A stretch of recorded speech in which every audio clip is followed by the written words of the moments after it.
Hi everyone, welcome back to Radio Night Crime. Before you drift off, let me know in the comments where you're listening from. If you're enjoying the stories, don't forget to like and subscribe. Now let's relax and jump into tonight's case. Story 1. This story takes us to Toledo, Ohio, a peaceful city, but it was here that witnessed a brutal case that shocked the entire community. A woman pregnant with her first daughter was shot dead in her own home, leaving behind 2 helpless sons and an unborn baby. It all started on what seemed like an ordinary morning.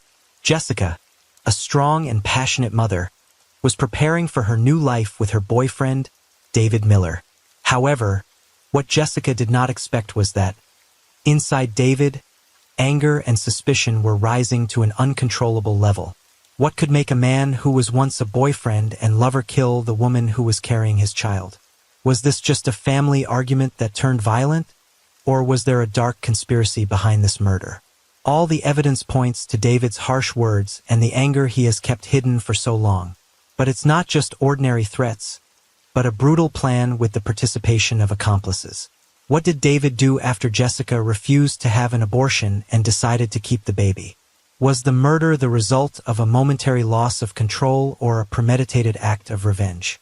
And how did the children come to witness such an unimaginable scene in their own home?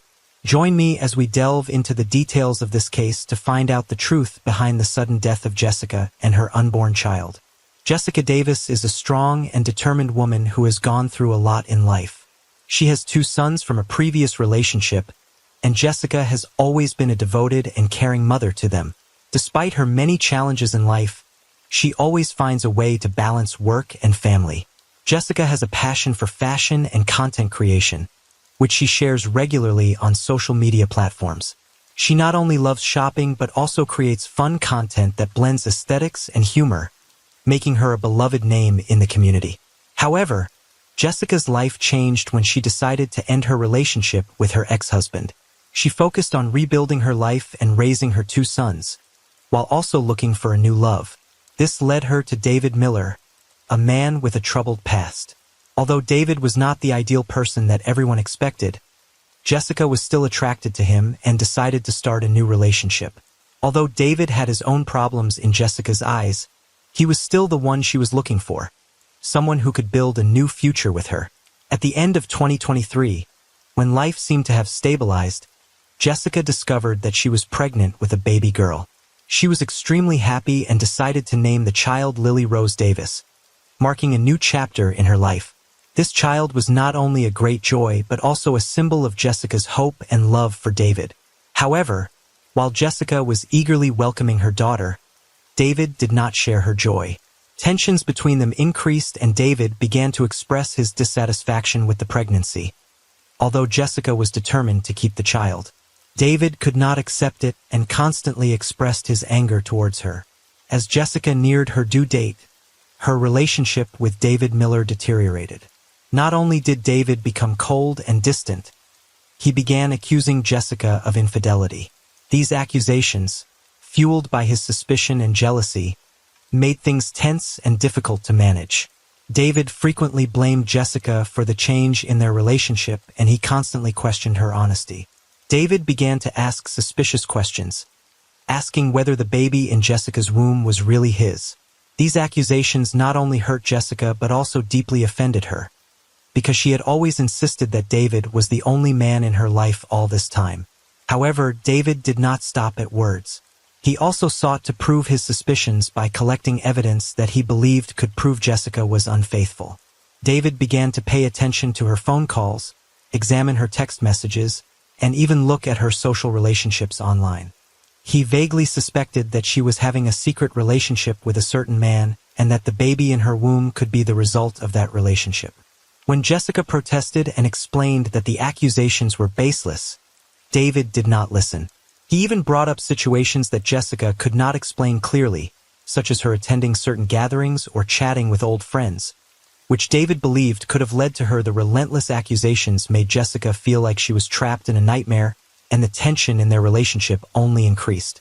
The accusations not only hurt Jessica but also left her feeling lonely and hopeless.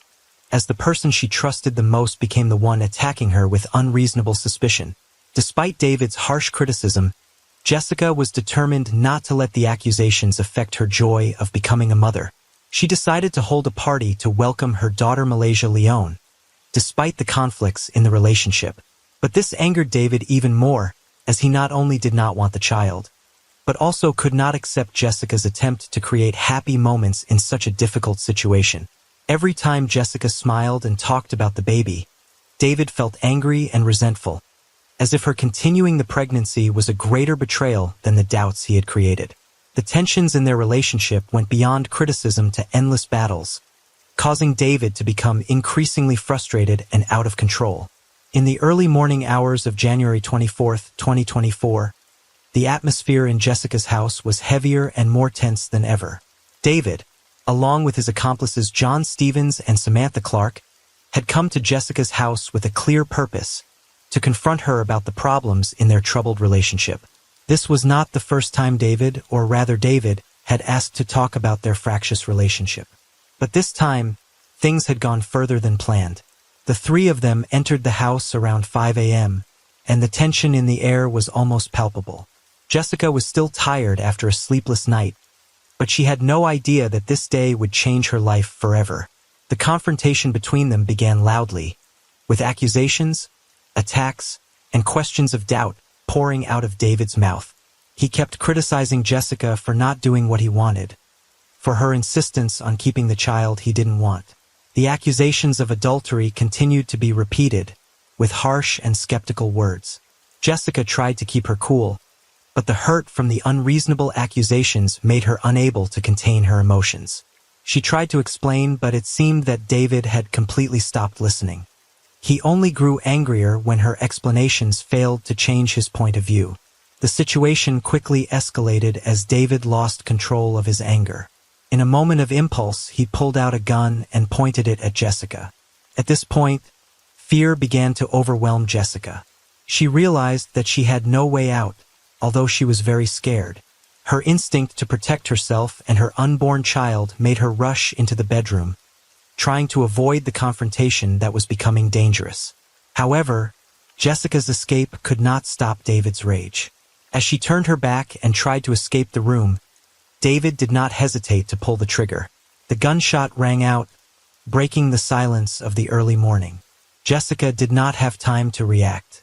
She collapsed in pain from the wounds David had caused. The next shots rang out as David shot her as she fell, but John Stevens, standing outside, made no move to stop David's actions, while Samantha Clark stood there, her eyes fixed on the horrific scene. The three of them knew that there was no turning back. The incident had gone too far beyond all calculations. When the gunshots stopped, silence fell upon the house again. Jessica lay motionless on the floor, blood beginning to spread around. David, after committing the brutal act, hurriedly left the scene with John, leaving Samantha standing alone, looking at the bloody scene they had just created. Meanwhile, Jessica's two children, who had heard the gunshots and hid in another room, panicked and scared, unable to understand what had just happened. When the gunfire stopped, the house fell into an eerie silence. Jessica's two sons, Jaden and Leslie, heard the gunshots and knew something terrible had happened. They did not dare to step out of their hiding place, only knowing that their mother was in danger. After a short while, the silence stretched on as they gradually approached the bedroom where their mother had run before being shot. Standing by the door, they saw a horrifying scene. Jessica lying motionless, blood flowing from her body. In that moment, the two children felt extreme fear, but they could do nothing but call 911 for help. Muffled cries quickly rang out as they called the phone, hoping that someone would come to save their mother. Paramedics arrived immediately, but by the time they arrived, it was too late. Jessica died on the spot from the gunshot wounds. Doctors and paramedics tried to revive her, but the pain from the gunshots was too severe to save her. What was even more heartbreaking was that Lily, the baby Jessica was carrying, also died. Doctors confirmed that the baby's death was due to gunshot wounds, making everyone feel even more heartbroken over this double loss. Jaden and Leslie, after calling the emergency number, witnessed a scene that they would not forget for the rest of their lives. The image of their beloved mother lying motionless on the floor, along with the loss of their unborn sister, left a deep emotional scar on them. Before perceiving an emergency call from Jessica's 2 children, the police quickly arrived at the scene. They found Jessica Price's body lying motionless on the floor with gunshot wounds. And what was even more unfortunate was that her unborn child, Malaysia Liani, had also died. Investigators immediately began collecting evidence at the scene. Although Jessica had passed away, traces remained, from bloodstains on the floor, bullet marks on the wall, to unclear footprints. These evidences were all very important in the investigation. Police quickly narrowed down the suspects. They found information about Jessica's boyfriend, David Miller, through calls and text messages she sent to friends and family. Jessica and David's relationship was strained. In recent days, Jessica had been under constant suspicion and criticism from David, especially after she refused to have an abortion and decided to keep the baby. Investigators also realized that David had a history of violence and a troubled past, making him a prime suspect in the case. After identifying the suspect, police continued their investigation and confirmed that David was not only present at the scene but also had the help of an accomplice. John Stevens, a longtime friend of David's, was found to be present at the house at the time of the incident. John was the one who drove David to Jessica's house and was present at the scene when the incident occurred. Although he did not directly participate in the shooting, evidence showed that John assisted David in carrying out his plan to attack Jessica. Investigators found evidence that John had received calls and text messages from David before the incident, including several conversations about solving the problem with Jessica. Witness statements and phone evidence also confirmed John's presence at the scene, leading to his being charged as an accomplice. Samantha Clark, David's girlfriend, did not escape the attention of investigators. She was the last person to contact David before and after the crime. Police discovered that Samantha had provided false evidence to protect David when she claimed that he was not at the scene at the time of the crime. However, investigators discovered that Samantha had created a false alibi for David in order to help him avoid arrest. Text messages and calls between Samantha and David were found on her phone, proving that she was not only at the scene but also knew about David's plans and tried to cover up the truth. This evidence led to Samantha being charged with obstruction of justice with the purpose of hindering the investigation and protecting David. Police collected all available evidence from the scene, including bloodstains, bullet casings, and other evidence, and interviewed witnesses and others involved. Jessica's 2 children, Jaden and Leslie, despite their young age, provided important testimony. Although both were shocked and frightened, what they witnessed helped police gain a better understanding of the events of the case. The children testified that they saw David and John in the house when the incident occurred and confirmed that David was the one who shot their mother. True evidence at the scene and witness statements helped investigators clearly identify each suspect's role in the case. They gathered enough information to issue arrest warrants for David Miller, John Stevens, and Samantha Clark. David was charged with premeditated murder and attempted murder as he was the one who directly shot and killed Jessica and planned the attack. John Stevens was charged as an accomplice as he helped David carry out the attack. Samantha Clark was charged with obstruction of justice as she attempted to conceal the truth and provided a false alibi to David. With solid evidence and cooperation from multiple agencies, Jessica Price's case was quickly solved. David, John, and Samantha were all arrested and face serious charges. All 3 suspects will face trial and justice will be served for Jessica and her unborn daughter. The trial of David Miller, John Stevens, and Samantha Clark took place in April 2024, attracting the attention of the public and local media. The courthouse was packed with residents and Jessica Price's family who were hoping for justice for her and her unborn child. Under the spotlight of justice, the 3 suspects faced serious charges in connection with this brutal murder. David Miller, who was charged with premeditated murder and attempted murder, was the first to appear in court. The prosecutor opened a trial with a strong argument, emphasizing that David planned to kill Jessica because she refused to have an abortion and continued to carry a child he did not want. Evidence showed that David had prepared a weapon and, along with his accomplice, John Stevens, had broken into Jessica's home in the early morning hours of January 24, 2024, although David did not directly admit to his actions during the investigation. The testimony of Jessica's children, Jaden and Leslie, cleared up any doubts. These testimonies gave the court a better understanding of David's behavior at the time of the incident. At the time of the incident, David's defense attorney attempted to prove that he had no intention of killing Jessica and that his actions were the result of a moment of rage. However, physical evidence at the scene, including bullet casings and bloodstains, proved that the murder was intentional. Additionally, text messages and phone calls between David and John prior to the murder further confirmed David's criminal intent. John Stevens, the alleged accomplice, also faced serious charges. Although he did not directly shoot Jessica, evidence showed that John assisted David in carrying out the attack plan. The phone calls between John and David, along with his presence at the scene, made him liable as an accomplice to the murder. John's attorney argued that he was merely accompanying David and did not participate in the murder, but the trial did not accept this defense. Ultimately, John was convicted of attempted murder and accessory to murder. Samantha Clark, David's girlfriend, was charged with obstruction of justice. She allegedly provided a false alibi to protect David, claiming he was not present at the scene at the time of the crime. However, investigations revealed that Samantha had deliberately concealed the truth to help David avoid punishment. Text messages and phone calls between Samantha and David, along with her providing false evidence, led to her being charged and convicted of obstruction of justice. Samantha's defense attorney attempted to defend her, but the evidence clearly demonstrated her involvement in obstructing the investigation. After several days of trial, the court sentenced the 3 suspects. David Miller was sentenced to life without parole for premeditated murder and attempted murder. John Stevens received 20 years for his role as an accomplice. Samantha Clark was sentenced to 5 years for obstruction of justice. The trial ended with a controversial verdict, but at least Jessica Price's family felt some measure of relief that justice had been served. While the pain of loss is indelible, seeing the perpetrators face punishment gives the family hope for a brighter future for Jessica's children, who have lost their loving and selfless mother following the brutal murder of Jessica Davis and her unborn child.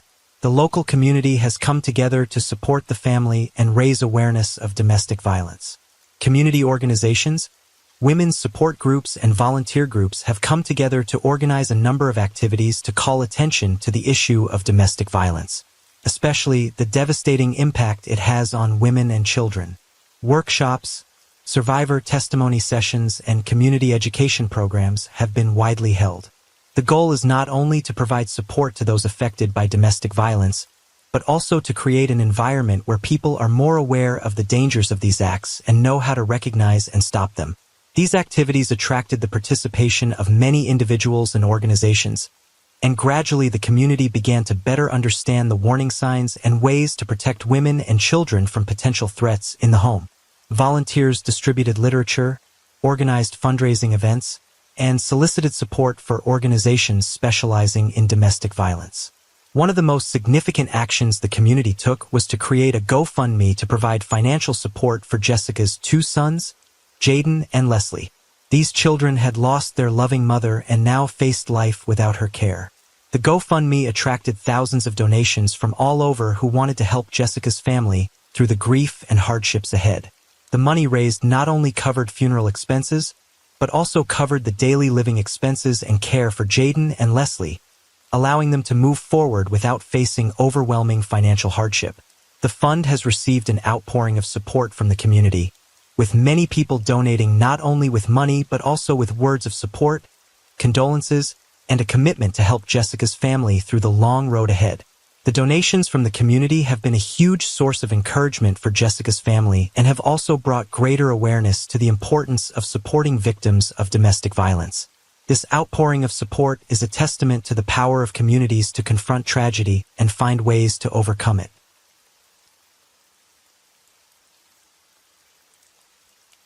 Story 2. 10 years passed, and the people of Clearwater gradually stopped talking about Elena Moore.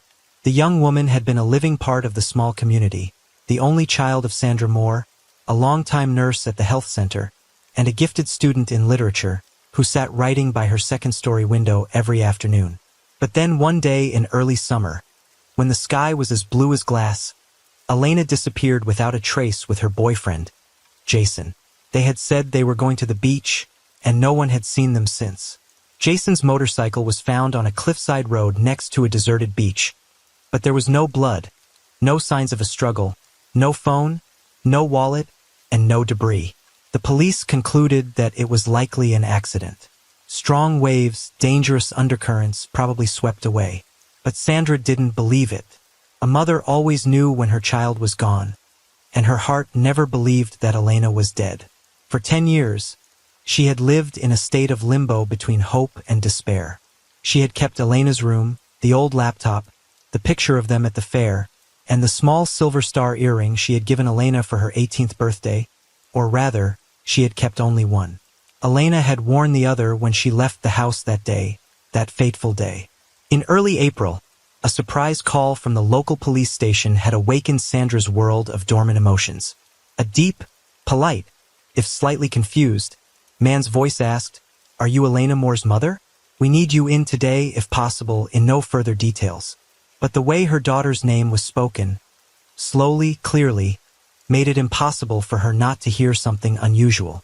When Sandra arrived, she was led into a small room with a dim yellow light. On the table was a sealed plastic bag, and inside, something that made her so dizzy that she sat down immediately. An old glass jar, as long as an adult's arm, was sealed with a wooden stopper wrapped in rope. Inside, floating amid a few pieces of dried seaweed, were a silver star-shaped earring and a heart-shaped pendant. The earring, there was no mistaking it. She'd bought it at a local craft store, only one pair. The pendant was no stranger, either. It was something Elena had carried with her since she was a child, the only gift Sandra had kept from her late mother, passed down to her daughter as a silent protection. But what caught in her throat, making her unable to speak, was a small piece of paper, folded in four, discolored and frayed at the edges. When the officers opened it, they showed her a thin, slanted line written in blue ballpoint pen, "I'm alive. Please."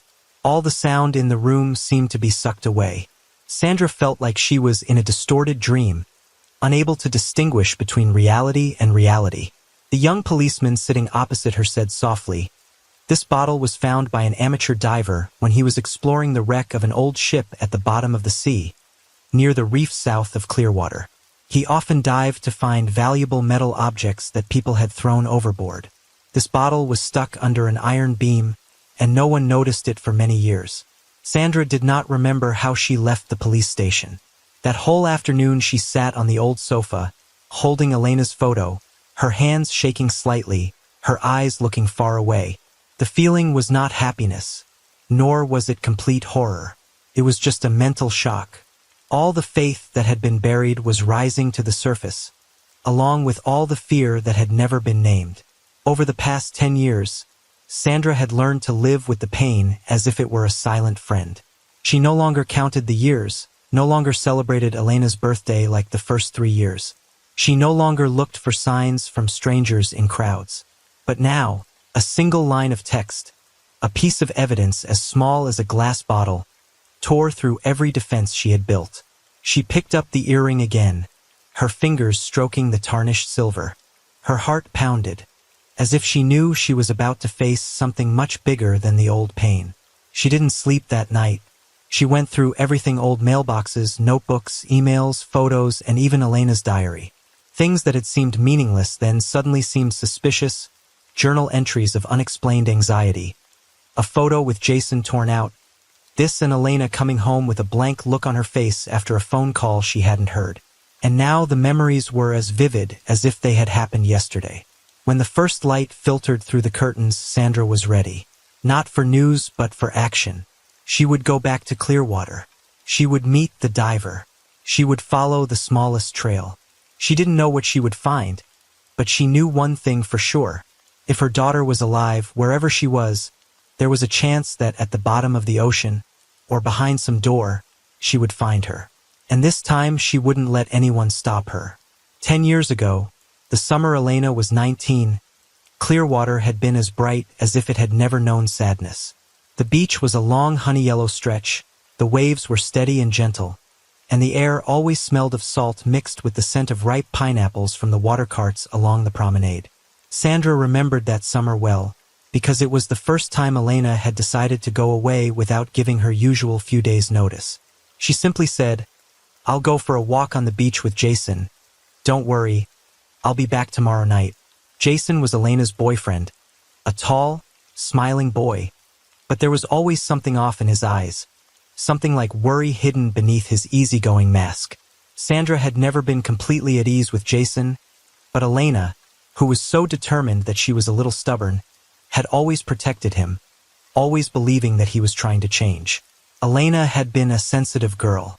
She had loved to write since she was little, and had imagined her own worlds in her head, where everyone was honest and everything had a happy ending.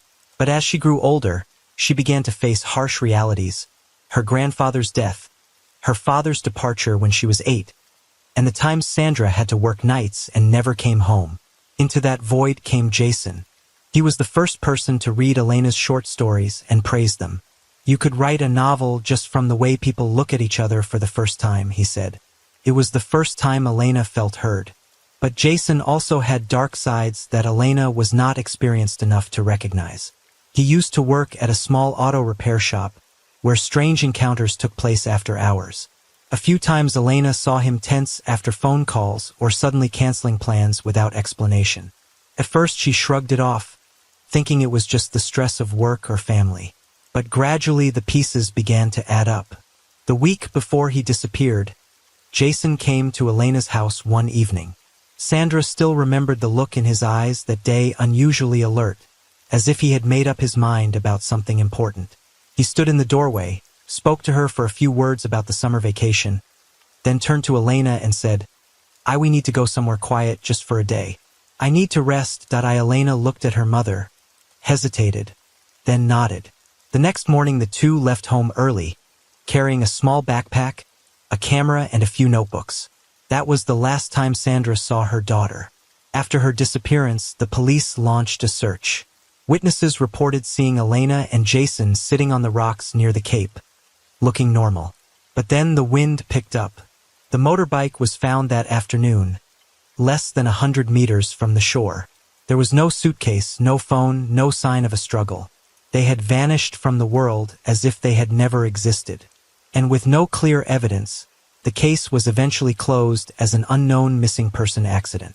Some speculated that they had run away because they were pregnant or because of debt. Some believed that they had committed suicide. Sandra didn't believe any of that. She only knew one thing: Elena never left without telling her mother. A week after Elena disappeared, Sandra received an envelope with no name or return address. Inside was a blurry, long-distance, black and white photograph of Elena sitting in a cafe, holding a notebook and Jason standing next to her, his hand on her shoulder. In the bottom corner was written in felt-tip pen, "Stop looking. Sometimes silence is best." The police said it was probably a sick joke, but Sandra kept the photo in a separate drawer, among Elena's diaries. She didn't believe in silence. Never. And now, with the glass bottle, all those memories came crashing back like waves. Sandra returned to Clearwater the next day. The small town was as peaceful as ever. But she hadn't come to look. She'd come to follow the trail. The diver was Matthew Rourke, a 30-something who lived in a small house less than 2 blocks from the harbor. He'd been surprised to see Sandra, but when he learned why, his eyes changed lower, then wary. "You have to understand," he said, his voice barely above a whisper. "I don't know what that bottle meant. I was just diving out of curiosity. The Vespera had sunk long ago, and no one cared about it anymore. I just saw the bottle lying under the beam. It looked like someone had tried to stuff it in a crevice, like they were trying to hide it." "The Vespera?" Sandra repeated. "It was a private research vessel, docked here for 2 summers, then towed away for violating navigational rules. But there's a rumor that it was used for something else." "What else?" Matthew looked around, then lowered his voice. "They say it was a cover for a human smuggling ring. No one has proof, and no one wants to get involved." Sandra fell silent, her heart pounding in her chest. Something dark and deep was slowly rising to the surface of her memories. Elena hadn't been swept away. Jason hadn't been just a boyfriend. And that bottle wasn't a coincidence. Matthew had given her something else he hadn't given to the police. A length of black nylon rope tied around the bottle's cork, labeled with 3 special knots the way sailors used to code distress signals. Sandra held the rope in her hands, her eyes closed. Her heart screamed something her mind couldn't quite accept. Elena had tried to text that she was in custody, and she was the only one listening. Sandra returned to her rented house in Clearwater late that afternoon, the pieces of the puzzle still unsettled. Her hand still held the nylon rope Matthew had given her, thin but strong, the knots tight, not random. She had spent the afternoon in the town library, looking up sailors' signs. Her heart raced when she saw the traditional knot chart. The 3 knots she held in her hand read SOS quiet and unsafe, an ancient, wordless cry for help. The night fell slowly over the seaside town. Sandra sat by the window of her small room, looking out at the docks. The night sea did not roar but gently caressed, as if all her sins had quietly flowed away in the cold water. But a voice in her heart grew louder. If Elena was alive, every moment of hesitation was a betrayal. She needed to start where the Vespera had been moored. The town's old records weren't extensive, but Sandra could tell that the Vespera had been registered to a private company based in another city. But the address was a rented office in Clearwater, a 3-story, run-down building just behind the docks, now vacant. She went to the place the next morning. The iron door was rusted, the lock rusted, but the faint nameplate was still visible. Atlantic Meridian Corporation, a company she'd never heard of. No website, no longer in business. But what caught her eye was the recently replaced no trespassing private property sign. Sandra rang the doorbell of the building next door, which housed a small shipyard. A middle-aged man in an oil-stained leather jacket opened the door, looking at her with tired eyes. When she mentioned the company next door, he paused for a few seconds before answering. Relon. They moved. About 9 years ago. Do you know what they do? They call it oceanographic research, but they never dive or survey. The lights are on at night, and cars with strange license plates come and go. I saw a truck back up to the back door once I heard screaming. I called the police, but no one came. Sandra gripped the strap of her bag. The man didn't ask who she was, but he didn't seem to want to help. He seemed to have kept quiet for too long, now opening the door just a little and then closing it again. Sandra thanked him and left. She knew enough to know that the Vespera was more than just an abandoned old ship. It had been a cover for something deeper, darker, and more systematic. Jason had been connected to this group. Why was Elena detained, but Jason wasn't? Had he never left the ship? When she returned, Sandra went through Elena's old papers. In a small brown notebook, she found a note that had been ignored. Ronald not to be trusted. If anything happens, avoid him at all costs. The name was unfamiliar. She had never heard Elena mention Ronald. But the next day, when she went to the dock to ask about the Vespera, an old security guard named Larry mentioned the name, so Ronald was in charge of technical maintenance on the Vespera, though his face was as cold as stone. If you meet him, it must be something big. Somehow, Larry helped Sandra contact a person who had worked part-time as a janitor on the ship that year. The girl was named Lila and now lived in the next town. Eating in a small cafe, Lila hesitated for a moment before saying, I only worked for 1 summer. At first they said it was administrative work, taking notes. But the more I talked, the stranger it became. No talking, no looking into the back cabins. And Ronald, he was like the eye of everyone. He knew who came and who went, and no one dared to disobey. Sandra took out a photo of Elena, her hand shaking slightly. Have you seen this girl? Lila stared at the photo for a few seconds, then nodded slowly. I remember. One time I hurt my hand and had to go to the ship's medical bay. I went into a locked cabin by mistake. There was someone sitting there. It was her. She looked at me, didn't say anything, and just put her hand to her chest like she was begging. But before I could do anything, Ronald showed up. Then I was fired the next day. Sandra was stunned. There was no doubt about it. Elena had been held captive on the Vespera, and someone had seen it. She wasn't a hallucination. It wasn't a vain hope. On the way back, Sandra bought an old nautical chart of the Clearwater area and marked the Vespera's anchorages in port records. There was a duplicate, the southern reef, where Matthew had found the vial. And not far from there, a row of abandoned shipping containers near Pier 12, a temporary storage facility for private ships. Sandra decided to go there the next morning. That night she couldn't sleep. In her mind, Elena's face appeared in the dim light of the cabin, her eyes speechless. The nylon rope was tied with 3 distress knots. The names are of unknown origins. And the slowly emerging truth, Elena hadn't left anyone. She had been taken, and someone had known it all along. For the first time in 10 years, Sandra didn't wait. She went looking, like a mother stepping into the night sea. No flashlight, no map, with only the overwhelming feeling that her beloved child was waiting somewhere, in the darkness. Early in the morning, the mist still thin on Clearwater Bay, Sandra stood in front of the abandoned container yard next to Pier 12. There were no signs, no guards, but no one dared to approach. It had been a temporary storage facility for international ships. But after a security inspection 8 years ago, an inspection whose results no one in town really understood, it was deserted. Some said there was contraband. Others rumored live cargo had been brought through. But then it died down. Like all inconveniences in small towns, Sandra walked slowly, her eyes darting around. Dozens of containers were stacked high like walls.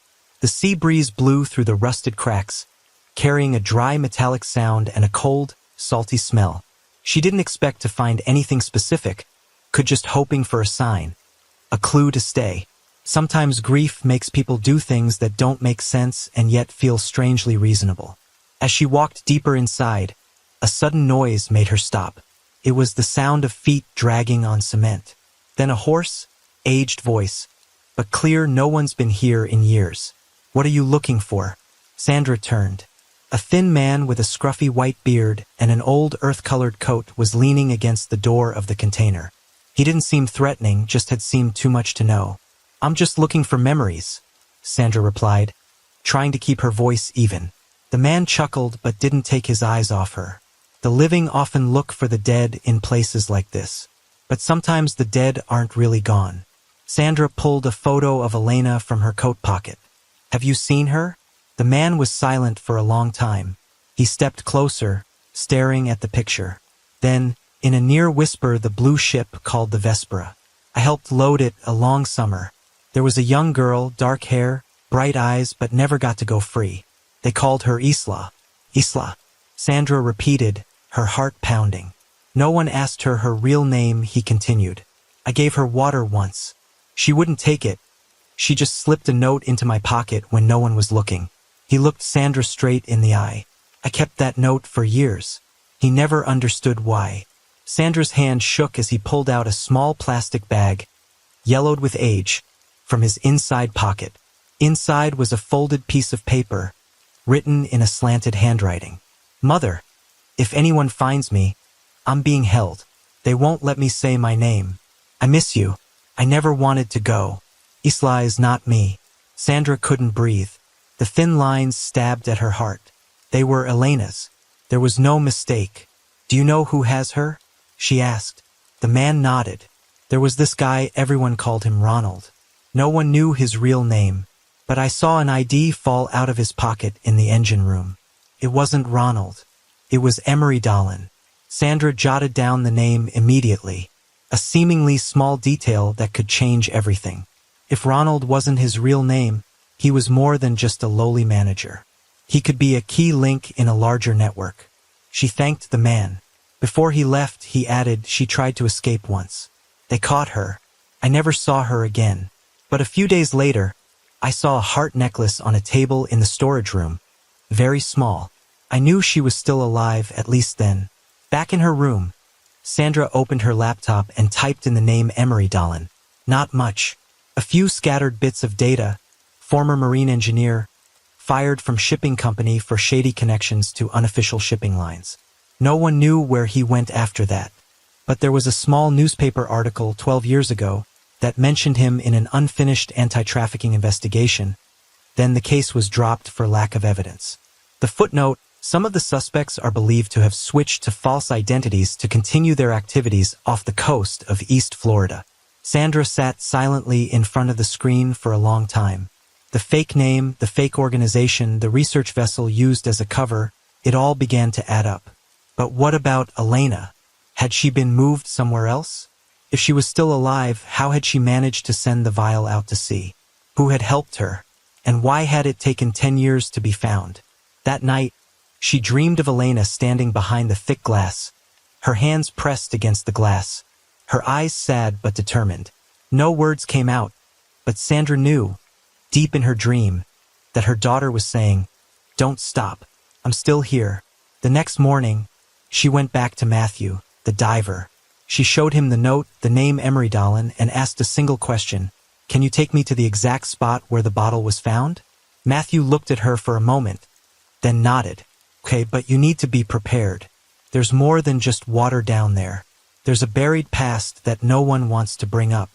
The small boat slid across the still surface of clear water, as if interrupting a deep sleep of time. The morning wind was so cold that it made Sandra's skin tense, but she didn't feel cold.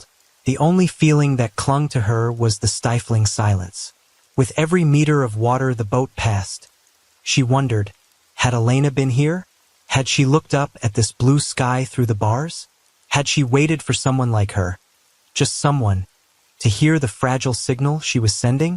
Matthew steered the boat with cold concentration. No words.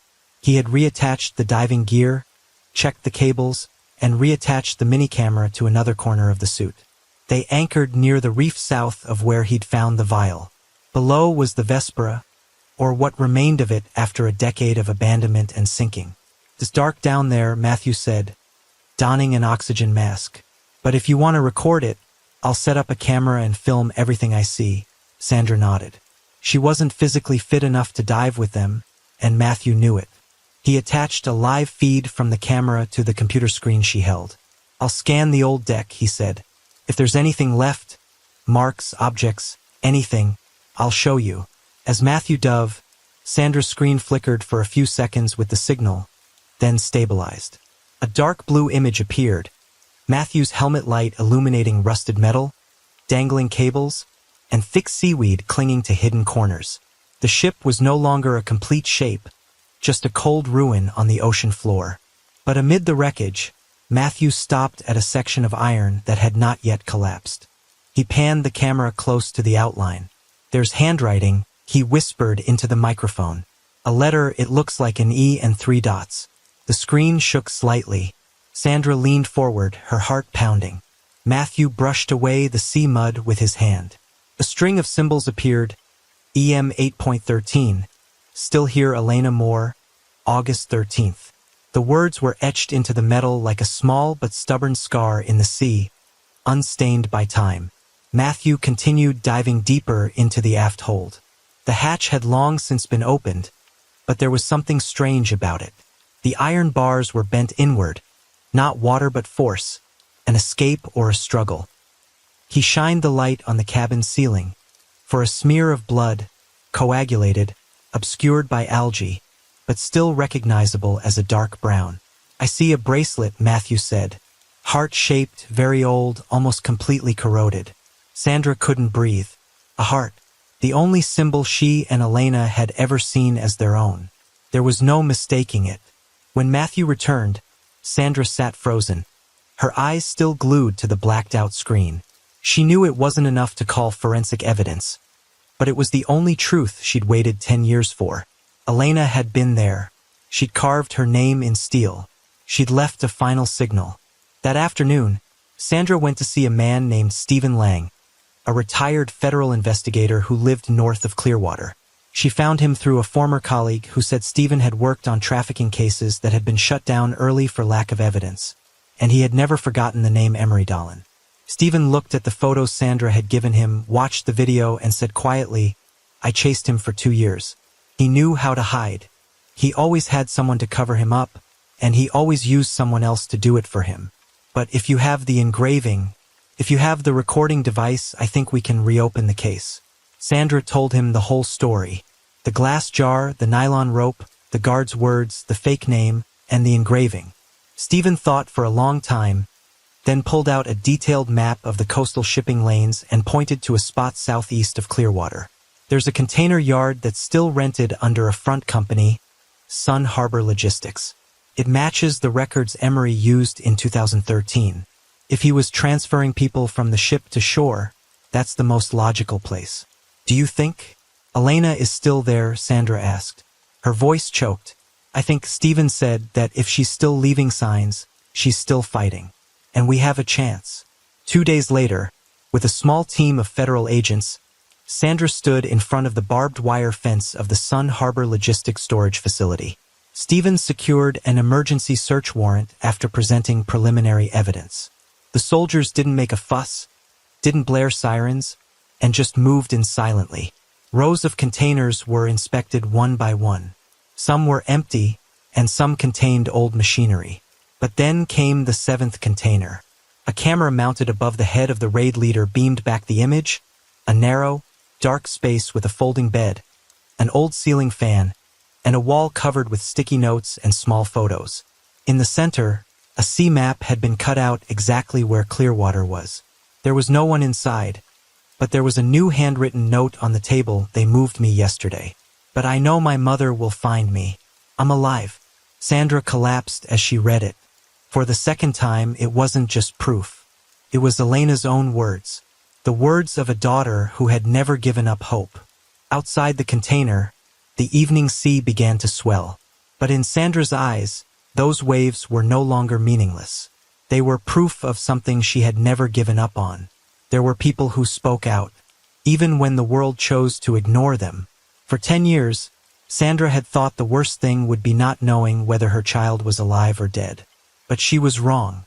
What was worse was knowing that her child was alive, still fighting, still waiting to be rescued when all that time, the rest of the world had chosen to remain silent.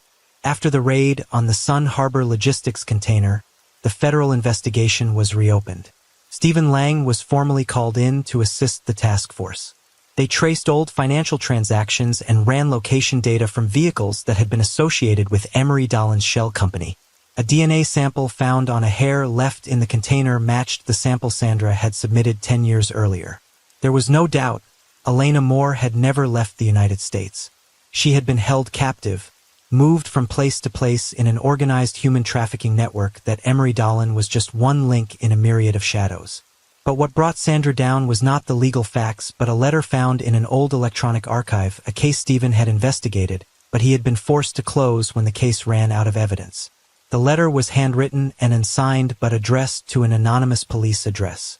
If anyone is looking for Elena Moore, they know that Jason Rivers died protecting her. Don't believe in accidents. He resisted transfer orders. And that's the price. I can't sign, but I'll leave a clue. At the bottom of the ocean, near the wreck of the Vespera. I hid a part of the truth there. Sandra had read the letter over and over again until the edges of the paper were worn out. Jason, the boyfriend she had suspected, the one she'd linked to the disappearance, had actually been the first to say no. And he had never left the ship. Matthew, the diver, went down again, this time near the wreck's main engine. It took him more than an hour to find the rusted metal box buried deep under a metal mesh. The inside, there was a USB storage device wrapped in 3 layers of waterproof plastic and a roll of tape with the words for her. The data from the USB was decrypted using an old system, very manual, very old, but still working. There were hundreds of files, photos, documents, diaries, maps, and a recording that lasted exactly 3 minutes and 31 seconds. Alina's voice came through, hoarse but clear. If you're listening to this, it means I made it. Or at least I reached you. I'm sorry I couldn't come back. I never meant to leave. I was forced to stay because of Jason. They wouldn't let him leave the ship when he tried to fight back. They beat him to death. They made me sign a new name on a fake medical form, then transferred me somewhere else. Each time I transferred, I memorized a little bit of the location, the names, and the symbols. Jason said to trust you, and I did. That glass bottle wasn't just hope. It was all I had left. I was never Isla. I was Elena Moore, and I never forgot you. Sandra didn't cry. She just put her hand on the computer screen, as if she could feel her daughter's breath through the cold glass. How many times had she wondered if Alina blamed her, if she felt abandoned, if she resented the adult's silence. But now there was no need for answers. Everything Alina did, sending letters, carving names, leaving evidence, calling for help with a sailor's knot, was her way of saying, "Mom, I never stopped fighting." Using the clues from the USB, the investigators determined the nearest place Alina had been taken, a fake medical rehabilitation center in Georgia that registered as a nursing home for undocumented immigrants. Once the search warrant was approved, Stephen personally led the task force to the site. Meanwhile, Sandra was left at the command post in Clearwater. She couldn't come along, but she was connected via a private line. The images from the team's cameras flashed across the screen before her small rooms. Long hallways, women sitting silently on beds, eyes glazed, hair disheveled. But none of them looked like Alina. When they reached the 8th room, the team stopped. A piece of paper was taped upside down to the wall, behind an old mirror. They unscrewed it. The familiar words appeared again. "If you found this place, I left 3 days ago. They don't want to keep anyone too long at risk of being found. But I left the same mark. Follow the map. Don't give up." Stephen looked into the camera. Speaking into the microphone, she left a hand-drawn map behind. "There's a river route to Florida marked on it. We'll follow it." When the screen went black, Sandra sat motionless. There were no more tears, no more anger. Only one thing welled up inside her. Gratitude, because Alina was alive, still thinking, still sending signals. Even when no one answered, she kept sending. And now signals no longer fell into the void. As night fell, Sandra returned to the small room by the beach. She sat down at the table and took out the heart-shaped necklace Matthew had salvaged. She placed it next to the photo of them from the fair years ago. "I'm here," she murmured, "and I won't leave. Not while you're still fighting." Tomorrow, she would go to the river checkpoint the task force had headed for. Permission or not, she would stand there waiting for her son, as she had for the past decade. This time she knew one thing for sure. Silence is not death. Silence is just the surface of hope. But hope, if it's strong enough, will rise no matter what. The Tallapoosa River checkpoint, where the water flows into the Gulf of Mexico, was not on the list of trafficking hotspots.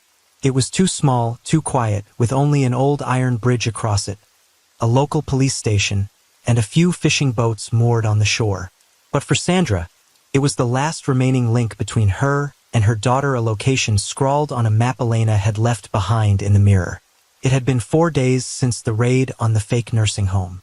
Stephen's team was still tracking the last signal, but Emery Dolan had not been caught. He seemed to have evaporated from the map, as if he knew every move the authorities would make before it happened. That made Sandra realize a painful truth. This rescue would not end with a tearful embrace. Not with someone like Emery, not with a network protected by money, power, and social indifference. But she had not come to witness the victory. She came to wait the way Alina had waited for 10 years. In the dark behind walls no one bothered to open, sending faint signals in the hope that someone would hear. Sandra sat on a wooden bench under a weeping willow, looking out at the small dock. It wasn't quite dawn yet, and a thick morning mist blurred the water. She didn't know how long she'd been there. Her hand clutched the rusted heart necklace. In her pocket was Elena's last handwritten note. No one had said for sure that her child would come. But Sandra was used to living without certainty. She just had to believe. Near noon, when the sun had finally broken through the mist, a wooden boat emerged in the distance. Not a patrol boat, not a tourist boat. Just a simple canoe with a small engine. 2 men sitting in front, one young, one old, and a woman in a hooded sweatshirt sitting in the middle, her head bowed. Sandra stood up, her heart pounding so hard it made her dizzy. She didn't dare breathe. The boat approached, then docked without a sound. The woman slowly stood up. A slender hand removed her hood, and for a moment all the space around Sandra fell silent, as if all sound had been sucked out. Alina. She was much thinner than the image Sandra had in her mind.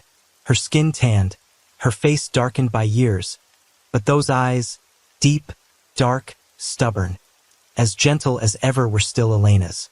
Tears filled her eyes, but they didn't fall. She stepped down, her legs shaking slightly, and Sandra stepped forward to meet her, without words, without questions. They embraced on the old dock, amid the rustle of the wind and the soft lapping of water on the planks. "I'm sorry," Elena whispered. "I've waited so long." Sandra shook her head, her hand gently stroking her daughter's hair. "You're alive, that's all I need." The reunion did not last peacefully. That same afternoon, Elena was taken into witness protection. She couldn't easily return to her old life. Emery Dahlon's organization was still around, still operating somewhere under a different name. But the evidence Elena left behind, the USB drive, the maps, the letters, the survivors' testimony, was enough to launch a massive federal investigation. Stephen Lang returned to Washington, leading a nationwide tracing operation. This time, there was no one to silence the signals. Sandra didn't return to Clearwater right away. She rented a small house in Alabama, near the safe zone where Elena was being monitored. Elena was out of the public eye, out of the media, but they could still see each other every day. They cooked together and read Elena's old journals. Sometimes they just sat there in silence, not saying anything. Because there are connections that don't require words, they're built on waiting, on enduring trust. One afternoon, Elena handed her mother a notebook. The first page read just one line: "I'm going to write it all down. Not to tell about the pain, but so that no one else will have to wait like you." Sandra said nothing, just nodded. The daughter she thought she'd lost was no longer the little girl writing in her room. She had become a survivor, a witness, and a voice for those left in the shadows. A year later, United Sea Traffic versus Allen Associates went to trial. Emery Dahlon was arrested at the southern border while trying to leave the country on false documents. His entire network was laid bare, dozens of routes, shell companies, and hundreds of victims. Some were dead. Some were never found. But Elena was one of the few survivors who dared to testify. Sandra wasn't in the courtroom when the verdict was announced. She stood outside, holding a photograph of Jason, who had died so that Elena could live. She placed it on the stone ledge of the courthouse, a silent thank you to the man she had misunderstood, who had doubted. There was no Jason, no glass jar, no sign of that first signal, no hope to begin with. Finally, Sandra and Elena returned to Clearwater. The old house was still down the street. The second-story window where Elena had written had been repainted. No one asked questions, no one pried. The small town moved on as slowly as ever, but one thing had changed. In the town library, a small bookshelf had been erected. On it was a single book, the cover title, "I Never Left," author Elena Moore. Beneath the cover was a small line: "For my mother who heard the signal that no one else heard."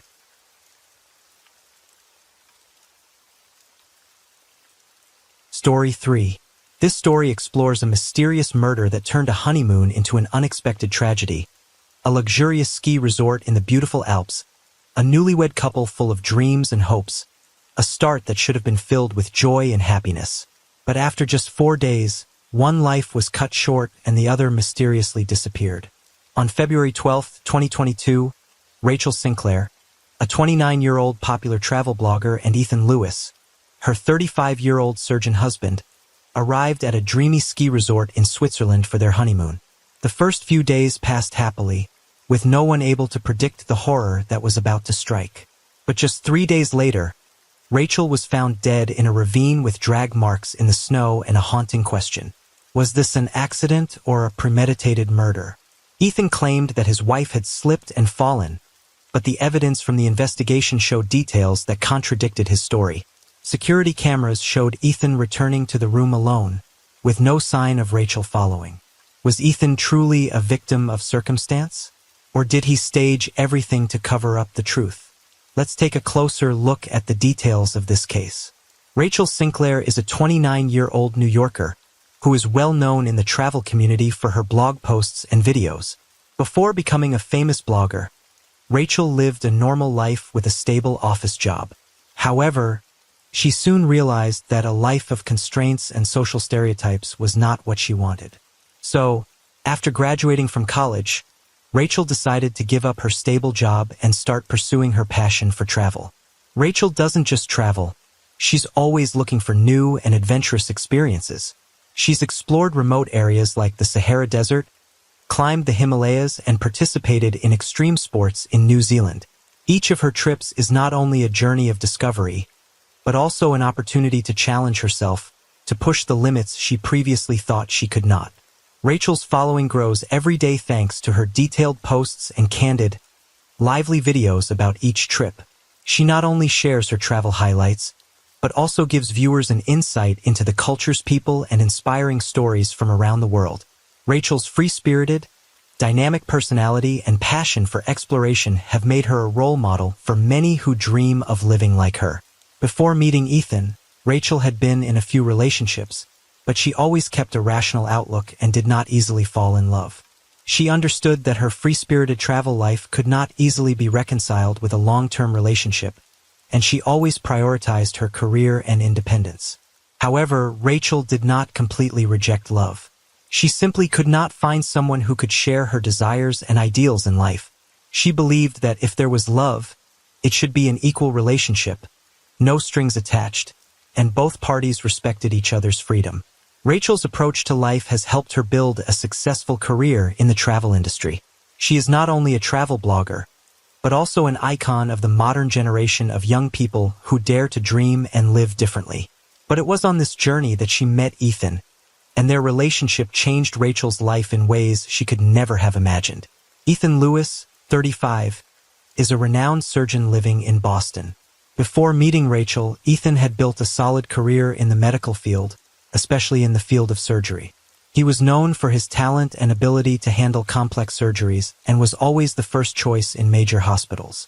Ethan's professionalism and serious work ethic helped him achieve significant success in his career. But at the same time, he became less social and lacked connections outside of work. For Ethan, career has always been the top priority. He spends most of his time in the operating room, studying cases, and has little interest in social life. He has had a few relationships in the past, but because of his serious and reserved personality, Ethan has never let personal feelings influence his work too much. He lives a simple life, does not have many close friends, and mainly interacts with colleagues in the hospital environment. However, behind that successful appearance is a painful past that Ethan does not easily share with anyone, not even with Rachel. He had an abusive relationship with his ex, an event that he never wanted to mention. That relationship left him with deep psychological wounds, but Ethan always kept it hidden, not wanting it to affect his current life. Rachel and Ethan first met at a party that a mutual friend threw at a fancy restaurant in New York. Rachel, as usual, came to the party alone, not looking for love. She joined the conversation talking about her recent trips and travel projects. Ethan, on the other hand, despite his successful career, was not a fan of crowded parties. He came for his friend and to maintain the necessary social connections. From the first meeting, they only chatted casually like normal friends. However, something began to blossom between them. Ethan, who was usually serious and reserved, was quickly impressed by Rachel's freedom and enthusiasm for life. Not only did she love to travel, but she also lived with a strong passion for exploring the world, something Ethan felt was lacking in his own life. Rachel also noticed something special about Ethan: his intelligence, maturity, and stability in his personality. Stories about his medical career made her feel drawn to Ethan's dedication and talent in the field of surgery. After a few meetings, the two began to feel comfortable around each other. Their conversations stretched into the night as they shared their ambitions, dreams, and what they wanted to achieve in life. Despite their stark differences in personalities and interests, Rachel and Ethan quickly realized that they complemented each other perfectly. Rachel helped Ethan expand his horizons and explore things beyond work, while Ethan provided Rachel with a sense of stability and security that she had never had in previous relationships. After only about a year of knowing each other, Ethan decided that Rachel was the one he wanted to spend the rest of his life with. He planned a special evening where he proposed to her at a quiet restaurant on the Hudson River. In front of a beautiful sunset, Ethan got down on one knee, presented a sparkling diamond ring, and asked Rachel if she would spend the rest of her life with him. Rachel, filled with emotions, did not hesitate to answer yes. agreeing to embark on a new and promising journey. Their wedding was a simple but intimate affair at a small house in the suburbs of New York. Only family and close friends attended. Although it was not a grand wedding for Rachel and Ethan, it was a special moment and the beginning of a fulfilling life together. Their love seemed perfect, a relationship built on trust and understanding, until secrets and conflicts gradually emerged, changing both of their lives. After their marriage, Rachel and Ethan's life seemed perfect. The couple enjoyed luxury vacations to far-flung destinations, from tropical beaches to historic European cities. They lived in the wealth and stability afforded by Ethan's career, with lavish vacations and romantic evenings together. While their life appeared perfect on the surface, beneath the surface, cracks began to appear in their relationship, not immediately apparent. Rachel was originally a strong, independent person who always trusted her own reason. However, when living with Ethan, she began to notice strange things. Although Ethan was a talented man who loved his wife, there were some habits and behaviors of his that made Rachel feel insecure. At first, Rachel tried to ignore those vague feelings, thinking that they were just unnecessary worries of a newly wife. But gradually, her doubts grew. One day, while cleaning her room, Rachel accidentally discovered some of Ethan's old files, including records of his therapy sessions and issues with violence in a previous relationship. These documents had never been mentioned before, and Rachel was shocked and had been in an abusive relationship with his ex, a fact that he had tried to hide from her. The feeling of being lied to and not trusted left Rachel confused and hurt. She began to feel that Ethan was not the perfect man she thought he was. Rachel did not tell Ethan about her findings right away, but her unease grew. She began to feel a distance between them, and although she still loved him, she could not completely forgive him for his violent past. These thoughts haunted her, making it impossible for her to continue living in the lie of a perfect marriage. Every time she looked at Ethan, she thought of the things he had hidden, and the feeling of betrayal seemed impossible to erase. Their relationship is no longer what it once was. Despite their efforts to maintain harmony in their lives, the cracks in their relationship are becoming more and more evident. Rachel cannot help but wonder if she can spend the rest of her life with a man she does not fully understand, and if love is strong enough to overcome the dark secrets of the past.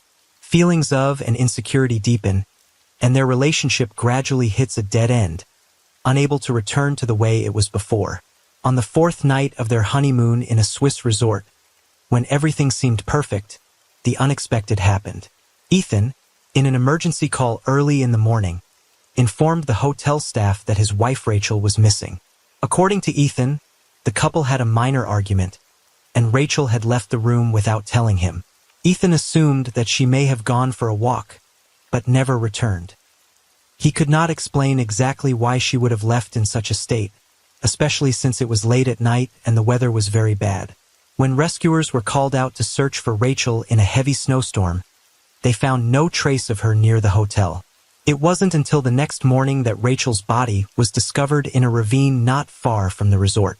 However, the tracks in the snow quickly raised suspicions.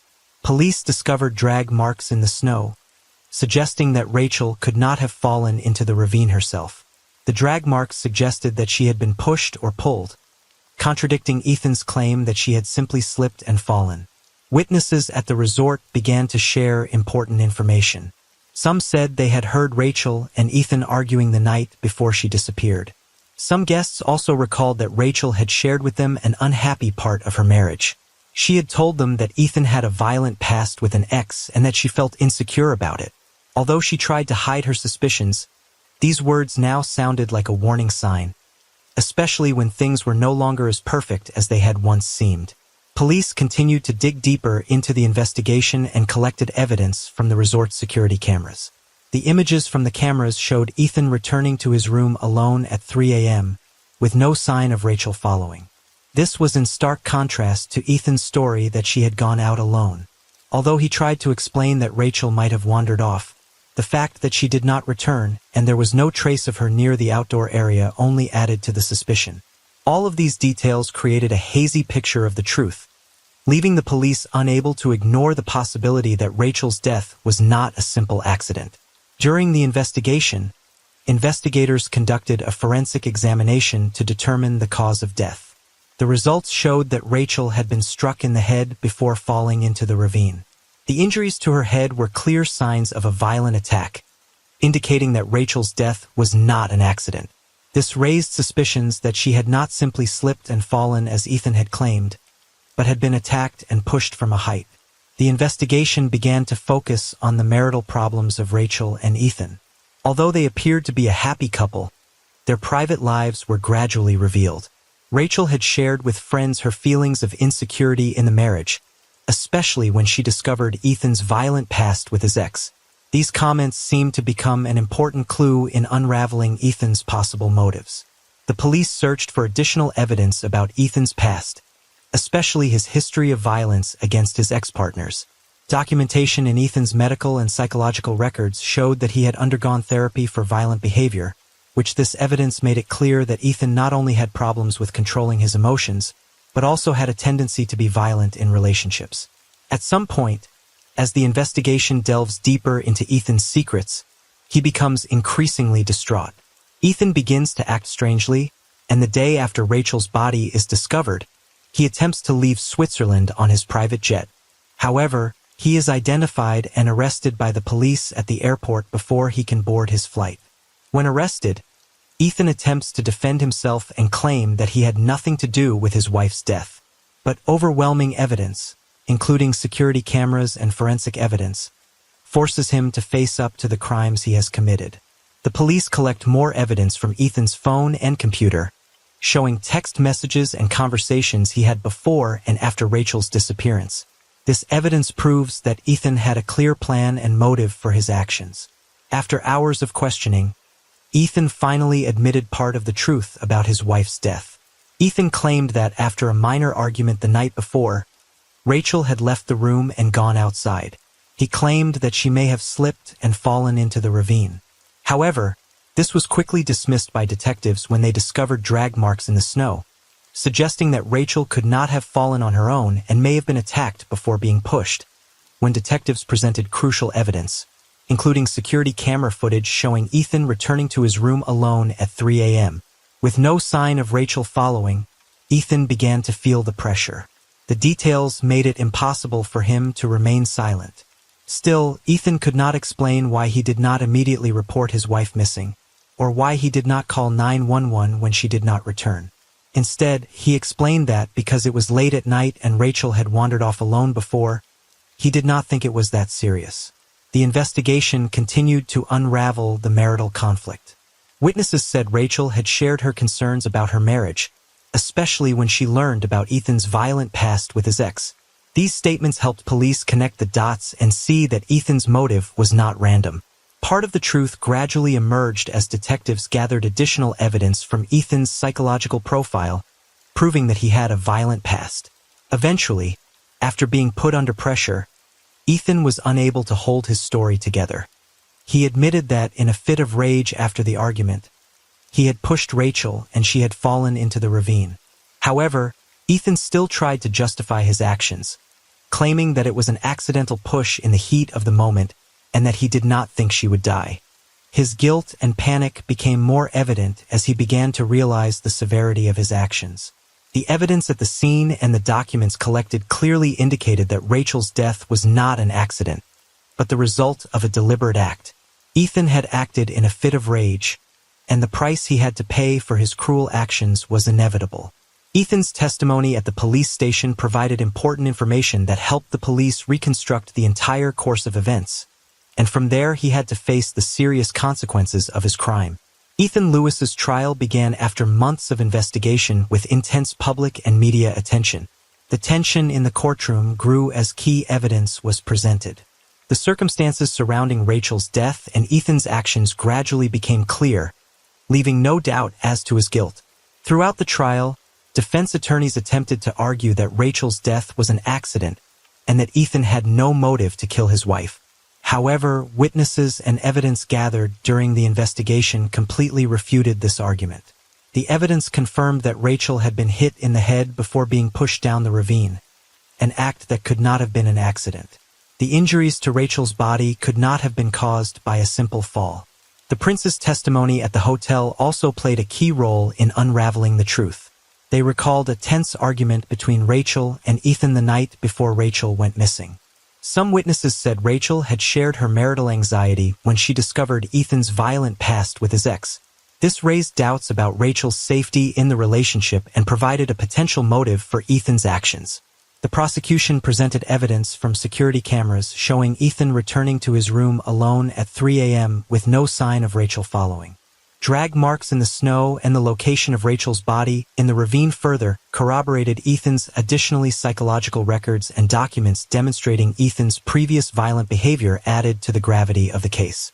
After a tense trial, the jury returned its verdict. Ethan was convicted of murder and sentenced to life in prison without parole. His marital problems, combined with his violent past towards his ex-lover, led to Rachel's death. Although Ethan tried to deny his actions throughout the trial, there was not enough evidence to clear him of guilt. The verdict was announced on a tense morning in the courtroom. After hearing the verdict, Ethan could not hide his disappointment. Although he did not express remorse or regret, his eyes looked as if he understood that his life of freedom was over. The trial ended, but the pain of Rachel's family and the crisis in the hearts of her loved ones continued. Rachel's death, while irreversible, sheds at least some light on Ethan and the secrets of his past. While a life sentence cannot bring Rachel back to life, it is a reminder of the cruelty and dangers of keeping secrets hidden in every relationship.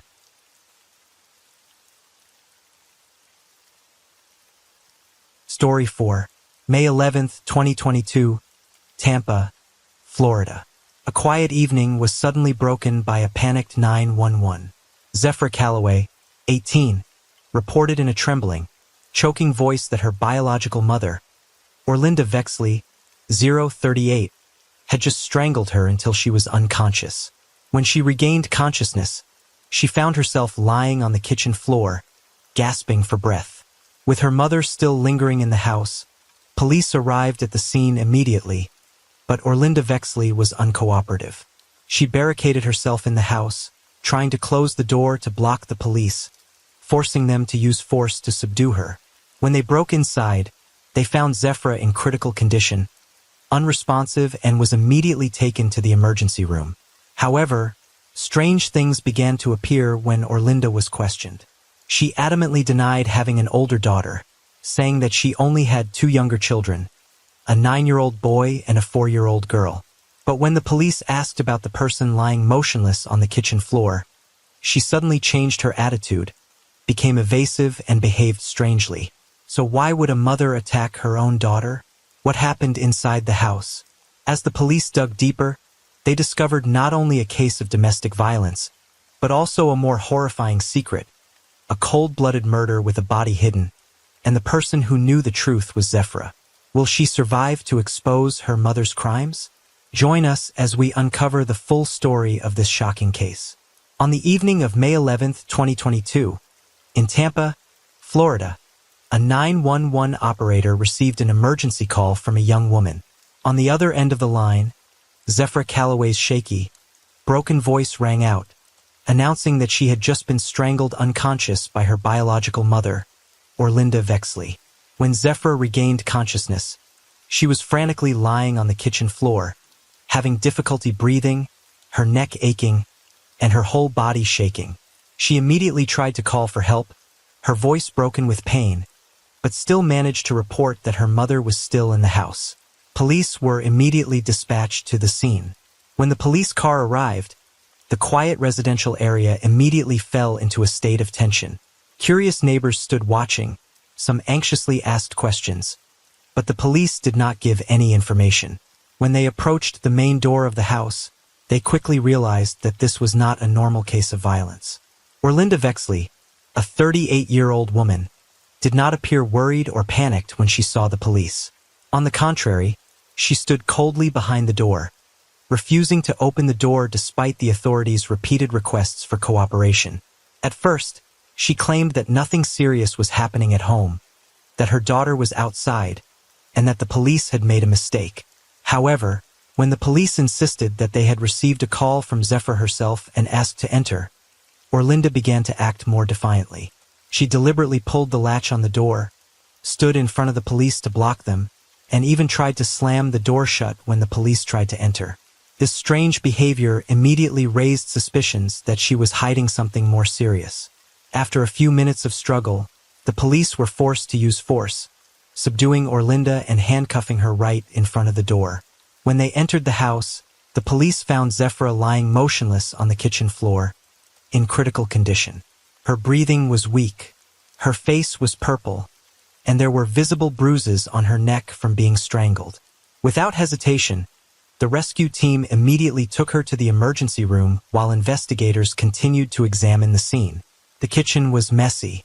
There were signs of a struggle on the floor, and some objects had been knocked over. But what caught the police's attention the most was Orlinda's attitude. When she was taken to the police station for questioning, she showed no signs of anxiety or remorse. Instead, Orlinda's testimony was contradictory and confusing from the start.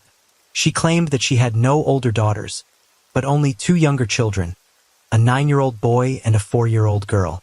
The police were taken aback by this statement, having just seen Zephyra, an 18-year-old girl, lying in critical condition in Orlinda's own home. When confronted with the information that the young girl was in the hospital, Orlinda seemed momentarily taken aback. But then she continued to be evasive and unusual.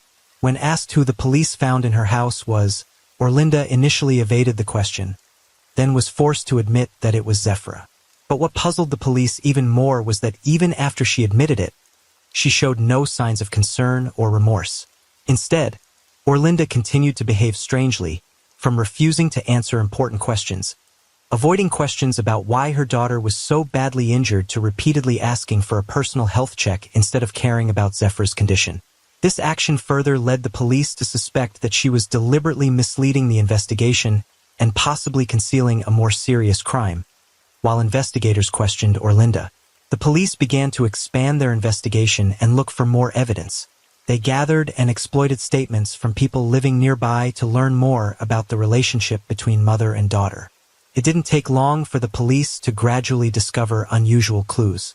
Neighbors said that in the past few months they had heard loud arguments between mother and daughter, prolonged screaming at night, and some had even seen Zephyra leaving the house in a panic.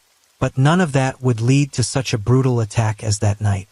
As Zephyra recovered in the hospital, she gave a formal statement to the police, revealing a more horrifying truth. The attack she had just experienced was not simply an act of violence, but was in fact related to a murder committed by her mother. Zephyra claimed that her mother had killed her father several months earlier and covered up the whole thing.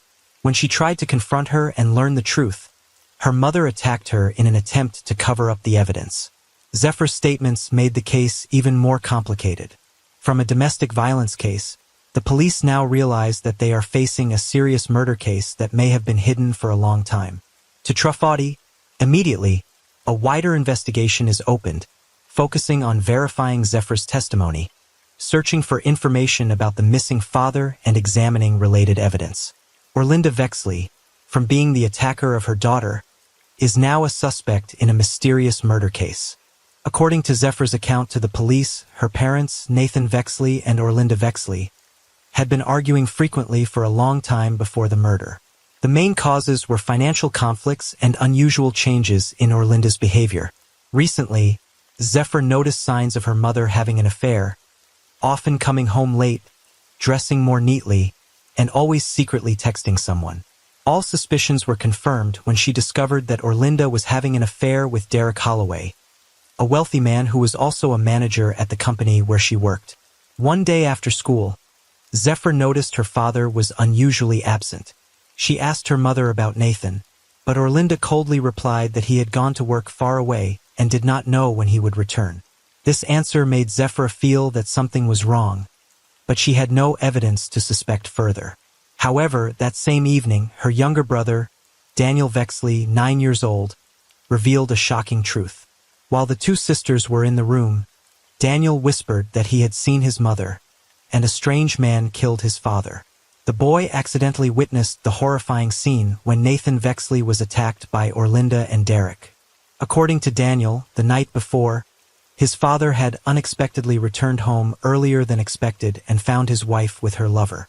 An argument broke out immediately, but this time it was more than just words. Derek attacked Nathan first, and in the chaos Orlinda helped kill her husband. After the crime, the two dragged Nathan's body out of the house and buried it in a suburban forest. Daniel was too scared to tell anyone, but after a day haunted by what he had witnessed, he told Zephyra. The shock kept Zephyra awake all night.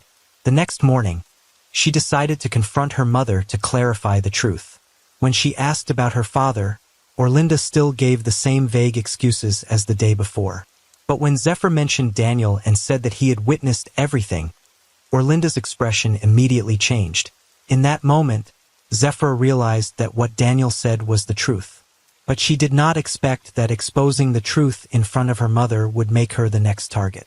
In a fit of rage, Orlinda rushed to strangle Zephyr in the kitchen, trying to cover up the clues before the truth was revealed. Zephyr struggled but could not escape her mother's strength. She gradually lost consciousness and collapsed to the floor. When she woke up, she knew she had no choice but to call the police. The police realized that the case was not simply a case of domestic violence, but a murder with a sophisticated cover-up. When Zephyr Calloway's testimony was corroborated by traces at the scene, they immediately focused on Orlinda Vexley as the prime suspect. The investigation was accelerated with the goal of finding Nathan Vexley, who Orlinda claimed had gone away for work but had no trace of him alive.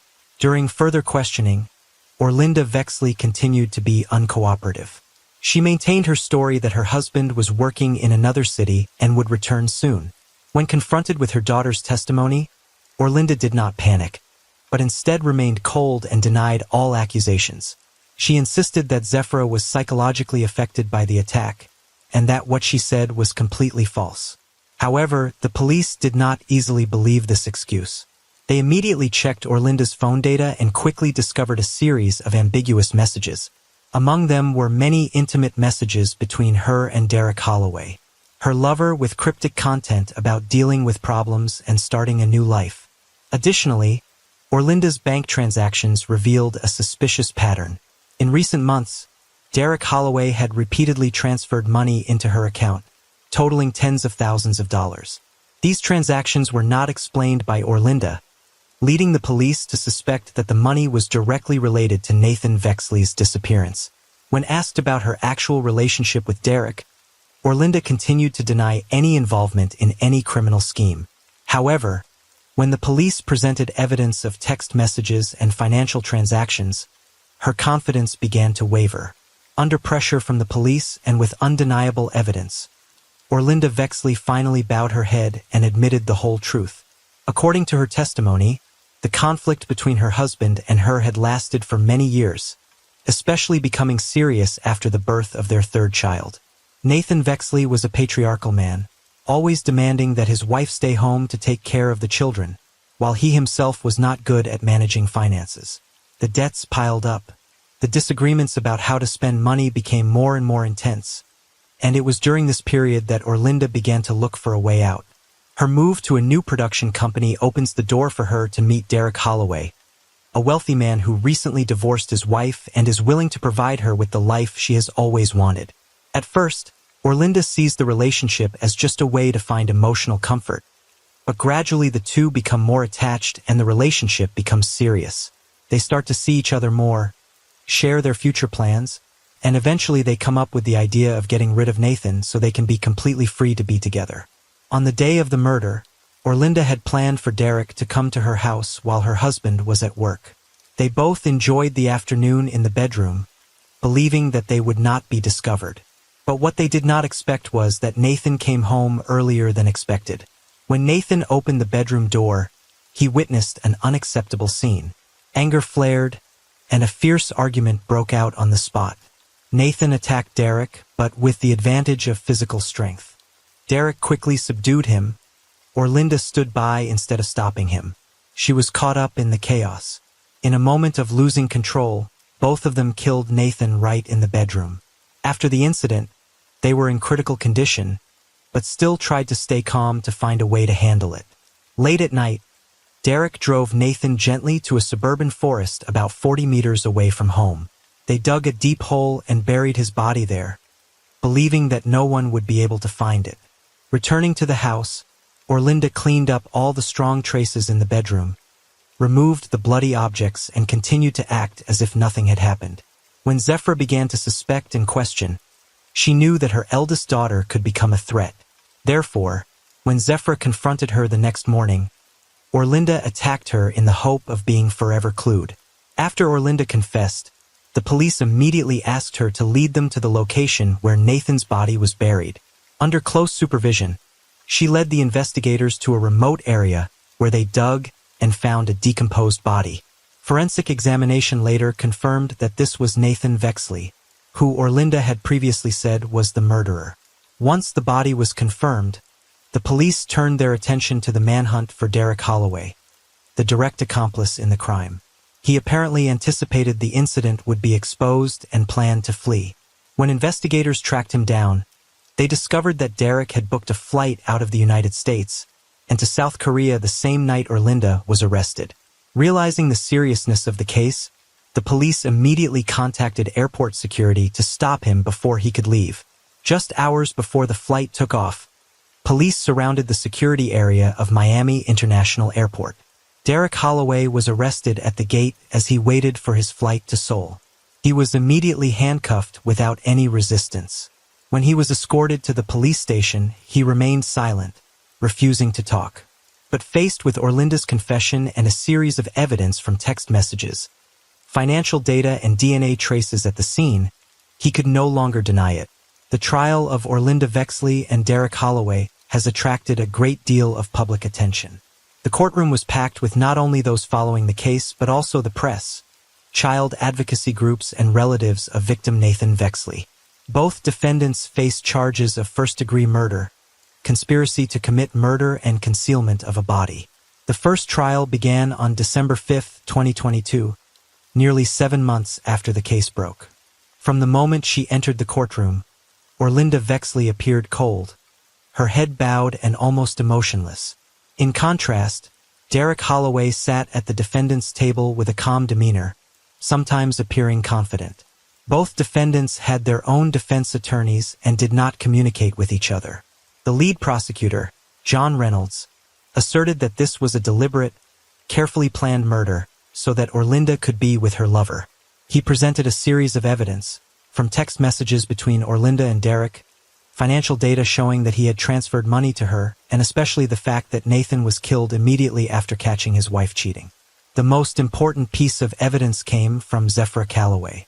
She appeared in court nervous but determined, her mother's affair, her father's disappearance, Daniel Vexley's haunting account, and the moment Orlinda attacked her to cover up the evidence. Zephyr's testimony brought the courtroom to a deafening silence. Some shuddered as she described how her mother had strangled her without hesitation. The audience began to murmur, many expressing outrage that a mother could be so cruel to her own daughter. Orlinda's defense attorneys tried to argue that she was coerced by Derek Calloway and did not intend to kill her husband. They painted a picture of a woman who was lured into a manipulative relationship and that the murder was the result of a momentary loss of control.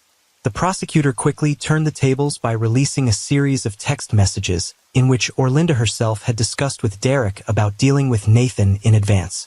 This showed that she was not coerced but had intended to kill her husband to get to her. Derek Calloway, the main co-defendant, remained silent throughout the trial.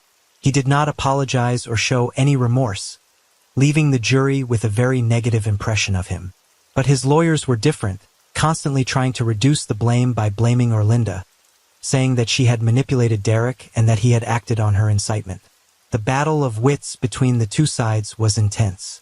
The second trial took place on January 10, 2023, with new details emerging. This time, police showed surveillance video from near Orlinda's home the night Nathan was killed. The image was blurry but still showed Derek Calloway driving away from the area with a large bag, believed to contain Nathan's body. As the video was played in court, Orlinda began to shake and her face turned pale while Derek sat still and unresponsive. An unexpected development occurred when Zephyr Calloway decided to confront her mother directly. In the moment of confrontation, Orlinda did not dare to look her daughter in the eye. Zephyr said in tears that she could not understand why her mother could do that, why she killed her father and then tried to kill her to hide the truth. The entire courtroom fell silent when she said, "You not only killed my father, you destroyed this whole family. My siblings and I will never be able to forgive you." These words were like a heavy blow to Orlinda's psychology.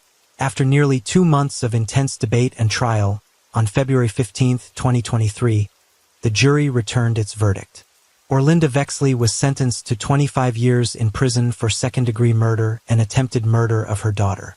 The court found that although she was an accomplice, her murder of Nathan was motivated by emotion, not planned in detail like Derek. Derek Calloway, who directly killed Nathan and hid the body, was sentenced to life in prison without parole. When the verdict was announced, Orlinda burst into tears, but Zephra and the others showed no sympathy. She turned and walked out of the courtroom, not wanting to look back at the mother she once trusted. Shortly after, the trial ended, although justice was served. For Zephra Calloway, her life and her 2 siblings could never be the same again. The wound on her neck gradually healed over time, but the mental trauma she suffered was still there, deeply ingrained in her mind.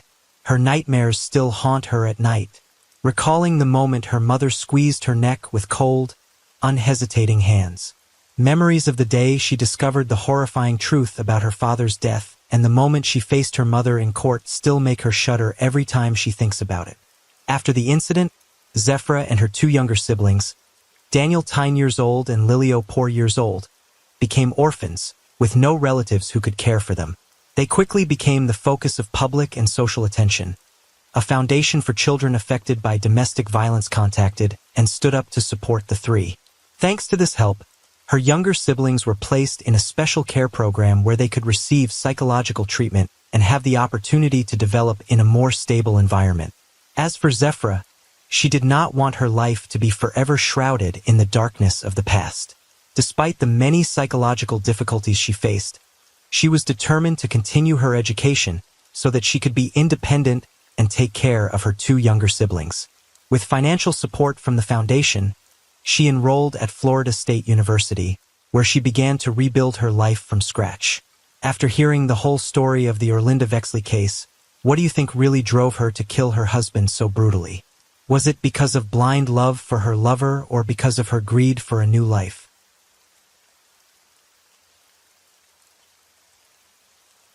Story 5.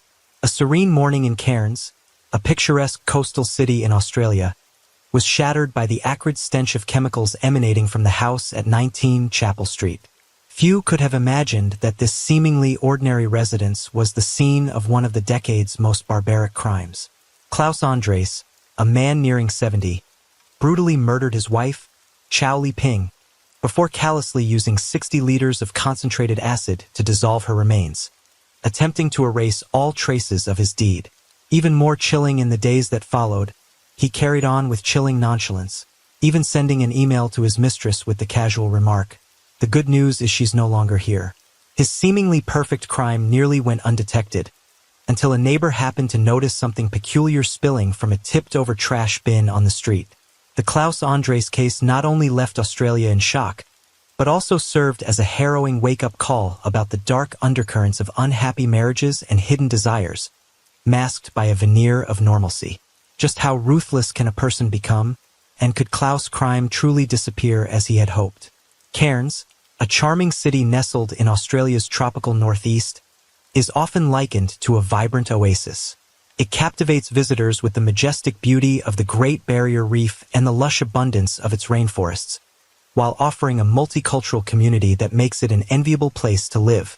Cairns also bears the deep historical imprint of its Chinese community. From the 19th century, Australia's gold rush drew waves of Chinese immigrants to this region, at one point making up a third of Cairns' population.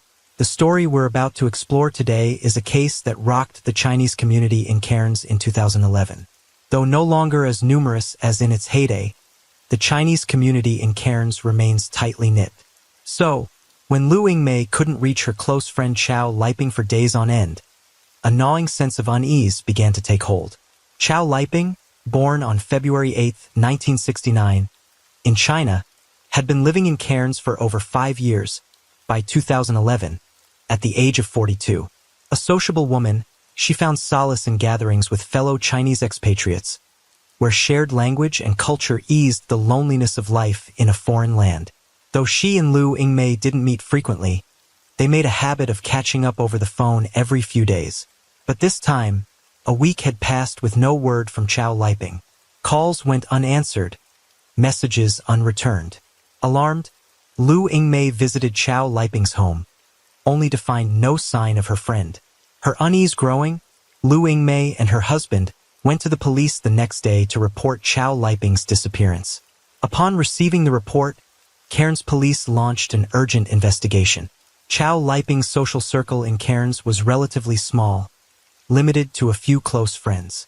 Her only family in the city was her husband, Klaus Andres.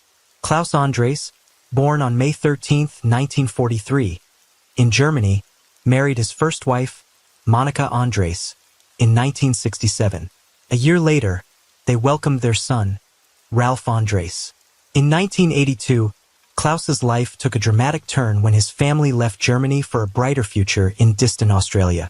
Life in their new home unfolded quietly. Ralph grew up to become a federal police officer before transitioning to a role in customs. It seemed happiness would last forever, but in 2005, tragedy struck. Klaus's beloved wife, Monica, succumbed to cancer, a devastating blow after nearly 4 decades together. The loss left Klaus, now in his later years, grappling with profound loneliness and an unfillable void. In his grief, he turned to online chat rooms as a way to ease his sorrow and connect with new people. It was there that fate led him to Chow Liping, a 37-year-old Chinese woman. At the time, Chow Liping was living in China, reeling from a failed marriage and raising a child alone. Life as a single mother was fraught with challenges, and she too sought solace in the virtual world. 2 lonely souls found each other, their connection growing through emails that gradually blossomed into deep affection. Yet, the thousands of miles between them, a language barrier, and a 26-year age gap posed daunting challenges, leaving outsiders skeptical about the viability of their online romance. Klaus, however, was undeterred. One day he resolved to bridge the divide, proposing a trip to China to meet Chow Liping in person.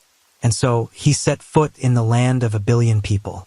What transpired during that fateful meeting, how long they spent together, remains shrouded in mystery. What is known is that shortly after Klaus' trip to China, on October 12, 2006, Chow Liping made a bold decision to follow him to Australia, a land entirely foreign to her. On November 26, 2006, less than a month after their life-changing encounter, and barely a year after meeting online, Klaus and Chow Liping became husband and wife. Their whirlwind marriage raised eyebrows, but to Chow Liping, Klaus was a kind and attentive husband, undeterred by the whispers about their old husband-young wife dynamic. Mindful of his wife's language barrier, Klaus enrolled her in English classes. In a city where personal transportation was essential, he supported her in obtaining a driver's license. Financially, he shouldered most of the household expenses, ensuring Chow Liping's material needs, from daily meals to personal items, were met. In June 2009, the couple purchased a $450,000 Australian dollars, approximately $300,000 US dollars at 2025 exchange rates, home at 19 Chapel Street in Cairns Brinsmead neighborhood. The spacious 700 square meter property, complete with 4 bedrooms, 2 bathrooms, a pool, and an outdoor barbecue area, seemed a testament to Chow Liping's comfortable and happy life in Australia. A life enriched not only by material security, but also by a loving husband. So what could have caused Chow Liping to vanish so suddenly? And does her husband, Klaus, hold any answers to this baffling disappearance? With these questions swirling, the police decided to visit 19 Chapel Street to speak with Klaus. When questioned about his wife's disappearance, Klaus claimed that over a week earlier, in late October, he and Chow Liping had a heated argument after she accused him of infidelity. Following the dispute, he said, Chow Liping packed her bags and left the house without a word. Klaus insisted this wasn't the first time she had walked out. He described frequent conflicts over money and trivial matters that had strained their marriage. According to Klaus, Chow Liping had stormed off 2 or 3 times before after similar arguments. On one occasion, She even removed and returned all the jewelry he had given her. Yet, each time she safely returned and they reconciled. The police didn't entirely dismiss his account, as it was theoretically plausible. But this time, Chow Liping's absence stretched on abnormally long. Moreover, for a woman like Chow Liping, who had lived in Cairns for only 5 years and primarily socialized within the community, to vanish from the city without a trace seemed highly improbable. A glaring question loomed. If his wife had been missing for days, why hadn't Klaus, even if unconcerned, reported it to the police? Though Klaus naturally became the prime suspect in this mysterious disappearance, the police's top priority remained finding Chow Liping, clinging to the faint hope of a miracle. A press conference was swiftly organized, and details of Chow Liping's disappearance were shared publicly, aiming to appeal to anyone who might hold vital clues. As the missing woman's husband, Klaus attended the press conference. Yet, his demeanor and behavior starkly contrasted with the expected anguish of a man whose wife had vanished. A discrepancy so pronounced, it was impossible not to arouse suspicion. Instead of the haggard, anxious expression typical of a distraught spouse, Klaus displayed an unsettling calm, even indifference, as if he were a bystander. Throughout the event, a strange smirk lingered at the corners of his mouth, and he occasionally traded quips with reporters. The most jarring moment came when Klaus twice held up a photo of Chow Liping for the cameras, each time flashing an awkward, chilling smile that sent shivers down spines. As the press conference ended, he casually laughed and chatted with backstage staff, as though the person being sought wasn't his own wife. These bizarre behaviors didn't escape the seasoned investigators. Inspector Bradley McLeish, leading the missing persons case, had already begun to suspect Klaus based on initial reports. According to Lu Yingmei's statement to the police, when she visited the house looking for Chow Liping, only Klaus was there. When she inquired about her friend's whereabouts, Klaus nonchalantly replied that Chow Liping had returned to China days earlier. More disturbingly, he brusquely dismissed Lu Yingmei, saying, "This doesn't concern you. Please leave." Another friend of Chow Liping's, Li Ju, also visited after failing to reach her for days. Klaus gave Li Ju the same story, insisting his wife had gone back to China. Even more telling, before Li Ju left, Klaus handed her a brand new iPhone that Chow Liping had recently purchased, claiming it was a spare phone his wife had left behind. He asked Li Ju to change the system language from Chinese to English. These troubling details, combined with Klaus's odd behavior at the press conference, cemented his position as the top suspect in the police's investigation. In any missing persons case, tracing the victim's last known actions is critical. By analyzing communication records, the police uncovered a vital clue: Chow Liping's phone. On the evening of October 30th, 2011, she had accessed the internet for a brief 19 minutes, tragically, the last recorded sign of her activity. Beyond that fleeting connection, telecom data revealed no further leads. Stymied by the lack of communication clues, the police shifted focus to another avenue: Chow Liping's bank transactions. This move proved to be a pivotal breakthrough, a glimmer of hope in the case's darkness. Inspector Bradley discovered that on November 2nd, Chow Liping's Commonwealth Bank card was used to withdraw cash from an ATM. Most modern ATMs are equipped with surveillance cameras, and the machine in question was no exception. When the police retrieved the footage from the transaction, Klaus's face appeared unmistakably on the screen, irrefutable evidence. From there, a covert surveillance operation was launched, tracking Klaus's movements after the withdrawal. Just over an hour and a half later, at around 1:30 p.m. that same day, Klaus was spotted at a Bunnings Warehouse hardware store in Cairns. Minutes later, he approached the checkout with a cart carrying 2 large containers holding a total of 20 liters of concentrated hydrochloric acid, a highly corrosive substance, a terrifying tool. Further investigation unveiled a chilling truth. Klaus hadn't visited Bunnings only on November 2nd. Records showed that on October 31st, he had also been to the store, using Chow Liping's bank card to purchase another 20 liters of hydrochloric acid. In just 3 days, Klaus had secretly amassed 60 liters of concentrated acid, all paid for with the money of his mysteriously missing wife. This horrifying discovery sent chills through the investigative team, a near-certain premonition that Chow Liping had fallen victim to an unspeakable crime. With their seasoned expertise, they knew such a vast quantity of highly corrosive acid wasn't needed for routine cleaning at a crime scene. Only one purpose could justify such a staggering amount: to dissolve something large and extraordinarily difficult to destroy. As the investigation reached this critical juncture, the police summoned Klaus for questioning. The moment he entered the interrogation room, palpable anxiety etched his face. When investigators revealed they had surveillance footage of him using his wife's card to buy acid, Klaus leapt to his feet, vehemently denying it. "That's not me. You've got the wrong person." But when the undeniable video was played, Klaus faltered, stammering that the man looked like him. He then offered a flimsy explanation, claiming he bought the acid to clean dirty trash bins at home.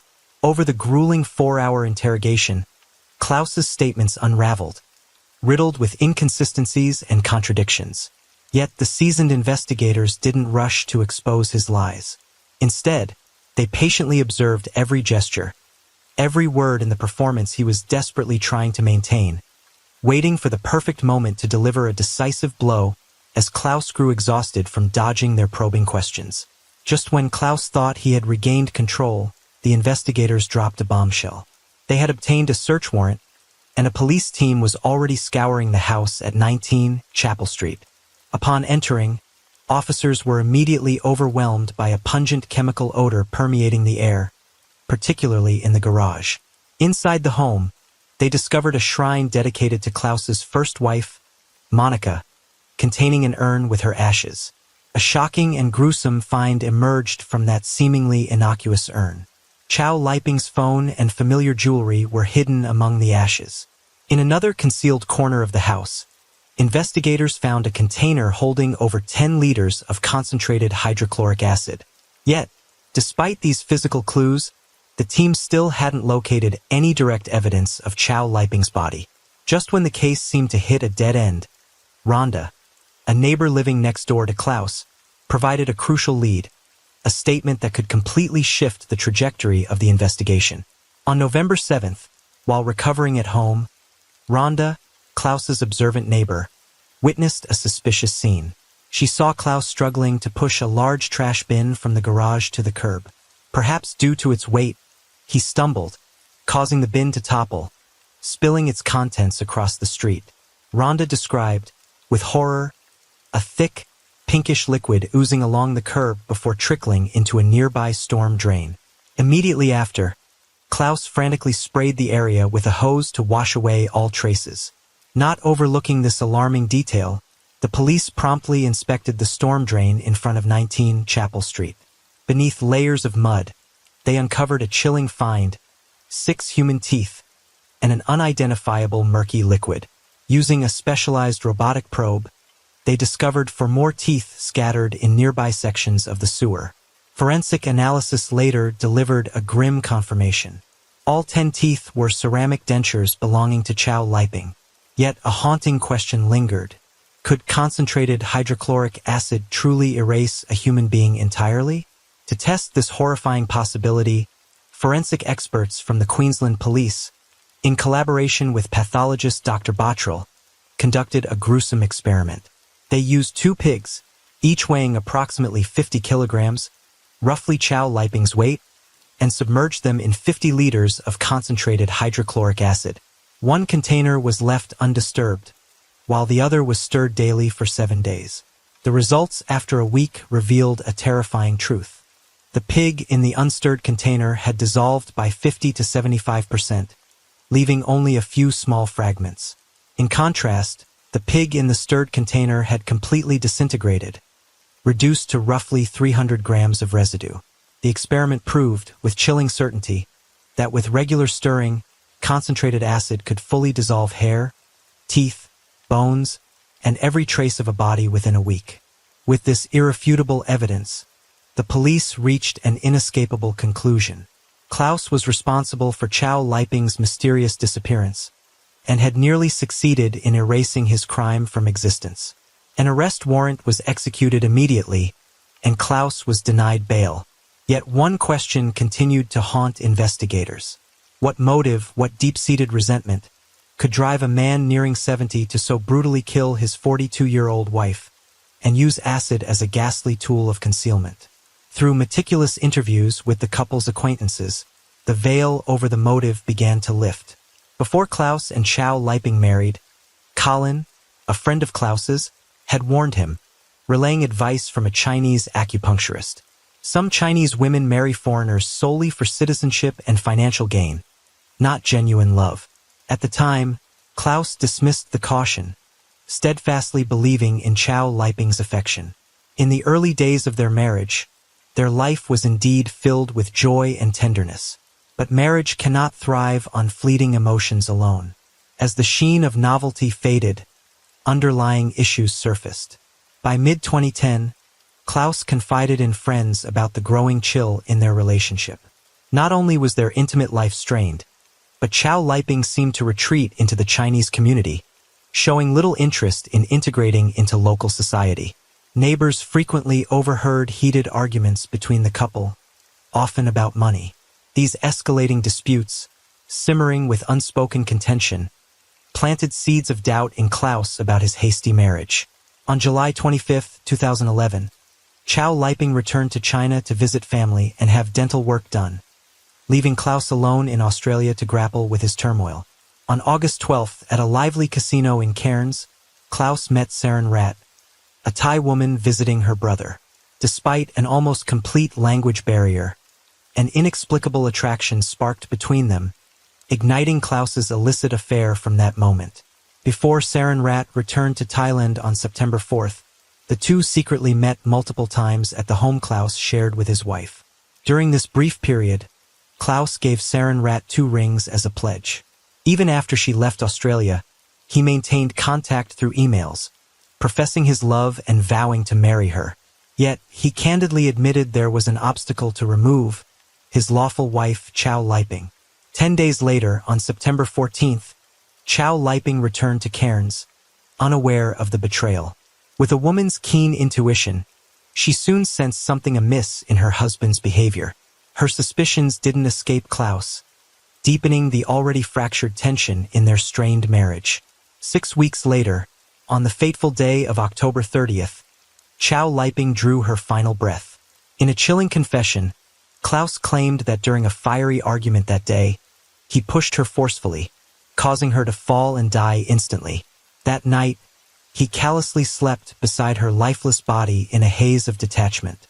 The very next day, October 31st, he sent a heartless email to Saren Rat, coldly stating, "After 754 grueling days in custody, Klaus finally faced justice in court."